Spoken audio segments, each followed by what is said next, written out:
What it do, Dream Team? It's your boy Neal back with another reaction video, guys. Here we are with Americans share their first impressions of Australia.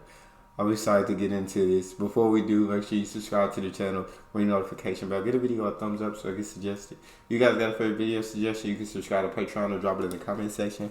What we got? It was quite incredible. I mean, when flying into Australia, you know, this place that, you know, you've heard a lot about, people are very interested in, you know, you think of kangaroos and in the outback and things like that. And of course, flying into Melbourne, it's a regular city like you'd encounter anywhere here in the United States. English is the first language, but I must say it was the funniest thing because I was being transferred to one of the furthest out cities that we had in the mission, called Wagga Wagga. It was in New South Wales, which is a state just north of the state of Victoria where Melbourne is.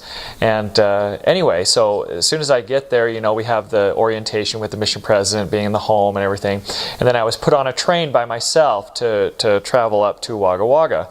And so while I was there, I mean, obviously they speak English, but they use so much slang and they speak kind of fast and they kind of put all their words together. It took me a long time to figure out what they were trying to say. So I was on the train, and the conductor comes up and he says, "Give me a ticket, mate." And I'm just like, what? You know, I was trying to figure out what it is. And he started getting upset at me, like, "Give me a ticket, mate." And then he was saying, "Give me your ticket, mate." You know, he's like, I just wanted to see my ticket. And I was just like, I don't understand you people. What's going on? How is this going to be? So yeah, I'm telling you, Australia, English is the first language. But it's a different kind of English. You know what I'm saying? It's a modified version of English that Australians have invented. So while English is the language, it's not the same kind of English that coming from America or coming from the UK or coming from other English-speaking countries that you're just going to be able to easily understand them. So it was just funny. It was hard to understand at first. It was really quite funny what they were saying, but soon I picked up on it very quickly. And one of the things the train ride kind of showed me is just how beautiful their country is and diverse. And it's a lovely, lovely place. And traveling up through there and just seeing, you know, a lot of the just what I was able to see through the state of Victoria going to New South Wales. But they're lovely people and very diverse people. So we flew from Washington to LA, and that was, you think that's a long flight, but just wait. And then we flew to Sydney, which is about like 15 hours. And God, that 15 hours. Australia is way out there. That does make sense. But my Lord, I've never been on a plane for longer than maybe 4 hours. That was probably tops. it's like the hardest thing, trying to stay awake, and then you're going forward a day or missing a day, and it's getting, your whole mind is messed up. And then you have to fly from Sydney to Perth, which is about 5.5 hours. So you have another long ride. And the jet lag definitely affected me when we first got to the mission home. Well, in the airport, the president and his wife, and then the APs, the assistants, they came and picked us up. And when we got to the mission home, I was not feeling good. I was so jet lagged that I just went and laid down, and I was like so sick. And so I didn't eat dinner, and I was just crying. I was so overwhelmed and emotional, just because it was so new when I was in a different country, and it was kind of hard. But then the next day was better.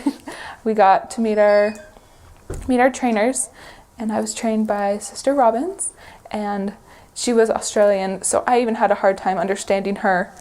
I was like, I can't do this. I thought this was English. But once we got teaching, it got better. And the first day we got to our flat, or they call flat apartment. So when they say flat, you went to your apartment.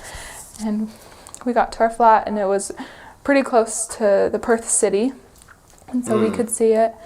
And we got to our little apartment, and it was so small, and there were cockroaches, and it was just dirty, and I was like, no. I'm already overwhelmed. But she was a great trainer, and we were able to get situated. She told me a little bit about the area book, and she was just ready to go. So we went out and started teaching that day, and it was kind of hard because you just get thrown into it, but that's the best because it helps you get out of that jet lag or being sad. Like, you don't have time to think about that. That is a great way of learning. Yeah, you get thrown into the deep end. It's sink or swim. And as a human, your mindset is to survive. So you learn how to swim. Very few times I feel like do you sink because when you're thrown in the deep end, you got to figure it out on the go. Simple as that. Helps you get out of that jet lag or being sad. Like, you don't have time to think about that, and so you're able to just start going to work. It's a long plane ride over, I think around about 15 hours. So you get a lot of time to think and to psych yourself out and to try and sleep. I don't think it happens all that often for so many people because you're pretty nervous. At least I was flying out there. Got to the airport. Mission president gave me a big hug. It's nerve-wracking. You don't really know quite what to expect, but you get to just kind of go with the flow a little bit. For me, in a almost state of kind of shock. I kind of had a cool or an unique experience getting assigned to my trainer. So I counted the number of trainers and the number of missionaries there, and there was one more missionary than there were trainers.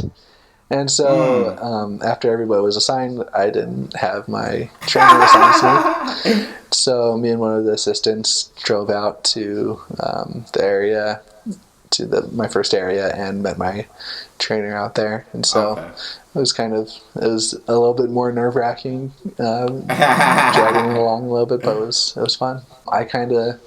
When I picture Australia, I picture a lot of white people. My first area was, 80% Polynesian between Samoan and Tongan. And so my trainer was Kiwi from New Zealand, and so I didn't really see a whole lot of white people. I saw mostly.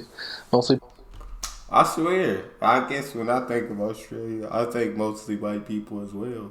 But I also know that it is a very diverse place. But yeah, I feel like when I think of most places, I think mostly white people. There are certain places where I'm like, no, but I feel like most places I think mostly white. So I didn't really see a whole lot of white people. I saw mostly Polynesians, and so it was awesome. I gained a deep, great respect and love for that culture throughout my mission. Most of my mission was like that. I was surrounded by a lot of Polynesians, and so, but that was just a shift in my thinking when my mission president sent me out to that area. He told me about it, and he told me that it was probably one of the most Polynesian areas in the mission, and I didn't really understand that was going to mean a kind of different culture than a lot of the rest of the mission. But it was awesome, and it was a fun first week adjusting to that.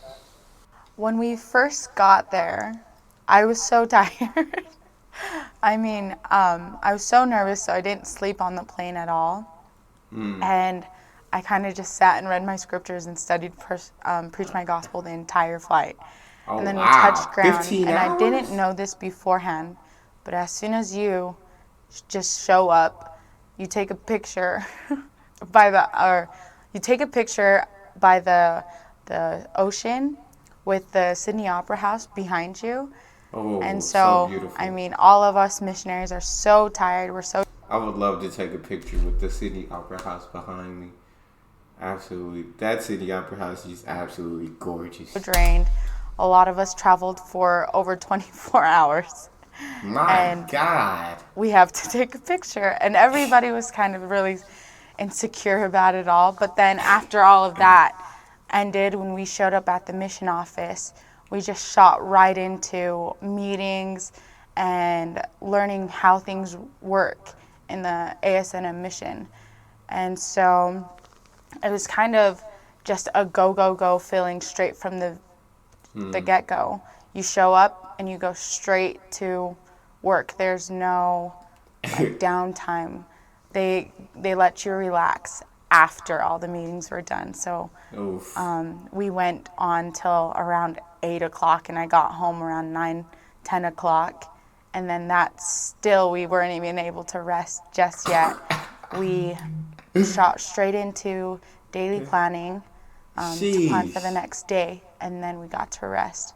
And so that was my first impression of that mission, was that it's just, you're here to serve, and so you serve right away. I feel that. That makes sense. I can imagine they were absolutely exhausted. That's all we got, though. You guys got a favorite video suggestion, you can subscribe to Patreon or drop it in the comment section. It's your boy D. Neal. Out.